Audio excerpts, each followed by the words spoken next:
আসসালামু আলাইকুম, সবাই কেমন আছেন? আলহামদুলিল্লাহ আমিও ভালো আছি। আসলে বাসায় অনেক ভালো লাগে। বিশেষ করে আমার যেহেতু ২ টা জায়গায় থাকা হয়। যেহেতু ঢাকাতে আমার চাকরির সূত্রে আর নারায়ণগঞ্জে আমার জন্মস্থান বাসা। বিশেষ করে বাসায় আসলে কেন জানি ভালো লাগে। আমি সুস্থ হয়ে যাই। ঢাকা থাকলে মনে হয় আমার কাছে অসুস্থ লাগে। তারপর বাড়িতে যেমন এই যে ও হচ্ছে আমার বড় ভাইয়ের মেয়ে আর হচ্ছে আমার এটা দ্বিতীয় ভাইয়ের ছেলে। বিশেষ করে আমার আব্বা আমার আম্মা আর এখানে আমি সবাইকে পাই, আমি ভালো হয়ে যাই। অফিসে সব সময় বইসা থাকতে থাকতে ভাল লাগে না।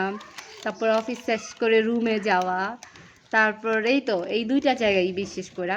আর বাড়িতে থাকলে মনে হয় একটু ছাদে আসা, বাড়ির সবার সাথে থাকা, ভাই ভাতিজির সাথে থাকা, তারপর হচ্ছে চাচা চাচিদের বাসায় যাওয়া। আসলে কি আমরা আমাদের পাড়ার মধ্যে পাশাপাশি বাসা তো তো সবার বাসায় যাওয়া হয়। একটু দেও আপুরে ভাইয়ারে দেও, একটু দুজনে মিল্লা খাও। আল্লাহ গুড।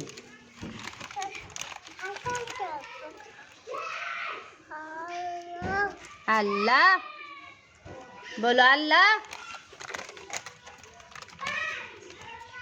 আবার কালকে সকালে আমার অফিস 10টা থেকে, তার মানে অনেক সকাল সকাল বের হতে হবে অফিসের জন্য।